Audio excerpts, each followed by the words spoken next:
Nothing. I'm fine. Just, I got a hornet in my eye is all. Did you want to talk about something?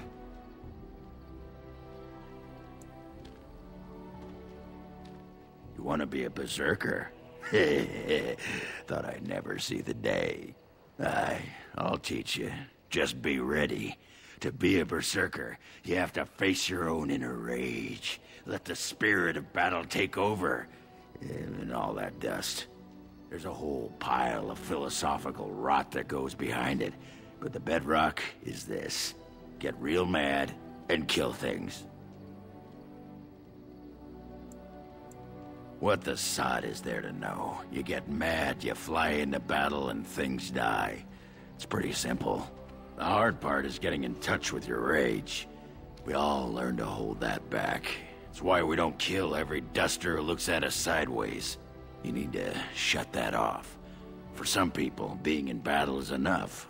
But others have to think about something. Violence, monsters, nobles, your wife, whatever.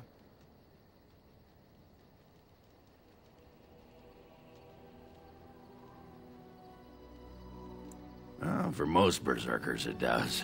Several years ago, I worked with a berserker on one expedition who just couldn't work himself up. We had to kick him in the stones before he could get going. Why not? When you fight, you get mad. By the stone, it's a sodding tactic to enrage your enemy so he makes a mistake, right? Berserkers grab that anger and drink it like it's yesterday's ale. Then we turn it against our foes and watch the limbs fly.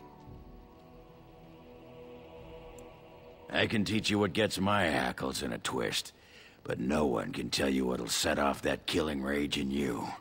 Finding that is the key to berserking.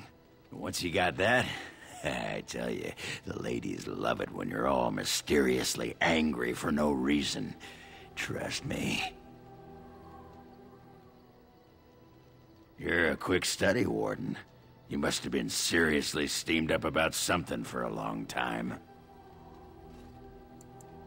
Aye, all right then.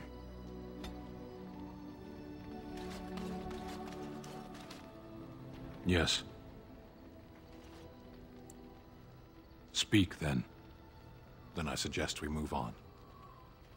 I am hardly surprised. Very well. As you wish.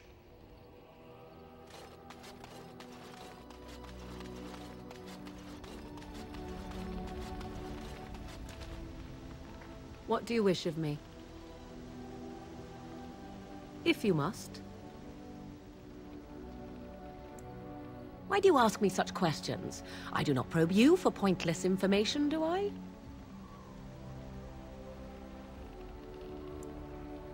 Any number of cats could inform you of the answer to that question, but have it your way. What is it you asked if I grew up in the wilds?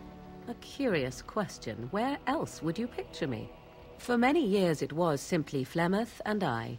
The wilds and its creatures were more real to me than Flemeth's tales of the world of man. In time, I grew curious. I left the wilds to explore what lay beyond, never for long. Brief forays into a civilized wilderness. For the most part, Flemeth taught me well. For all that I had been taught, however, the truth of the civilized lands proved to be overwhelming. I was unfamiliar with so much. So confident and bold was I, yet there was much that Flemeth could never have prepared me for. Equal parts daring and foolhardy, perhaps. Only once was I accused of being a witch of the wilds, and that by a chastened who happened to be traveling with a merchant caravan. He pointed and gasped, and began shouting in his strange language, and most assumed he was casting some curse upon me. I acted the terrified girl, and naturally, he was arrested.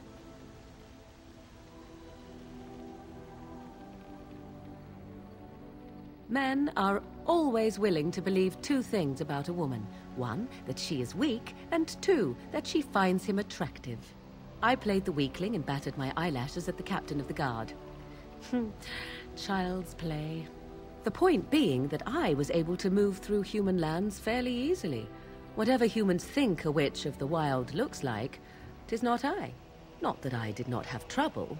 There are things about human society which have always puzzled me, such as the touching. Why all the touching for a simple greeting? To begin with, yes. What is the point of touching my hand? I find it an offensive intrusion. There were many nuances that Flemeth could never tell me of. When to look into another's eyes. How to eat at a table. How to bargain without offending. None of these things I knew. I still do not understand it all, truth be told, but then I gave up long ago any hope of doing so. When I returned to the wilds last, I swore to Flemeth that I had no intention of leaving again. Yes, here I am. Well, let's get on with it before the ground opens up and swallows us, yes?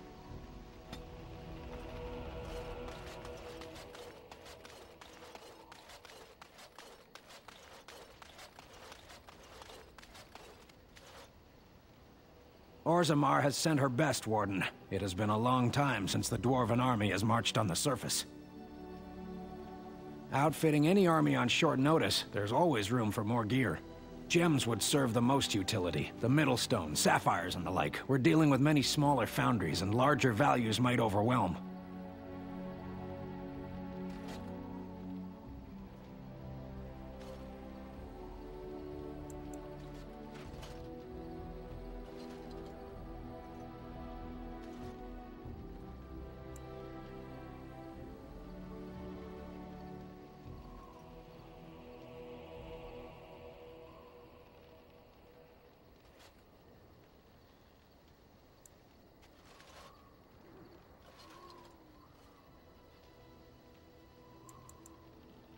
You will have the best equipped army Ferelden has ever seen.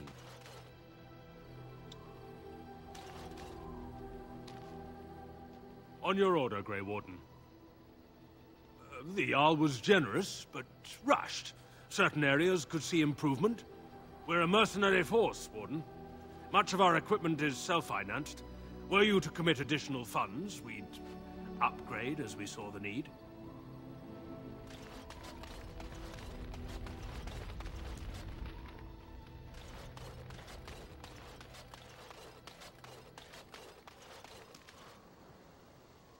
If there's anything I can do for you, please, please tell me.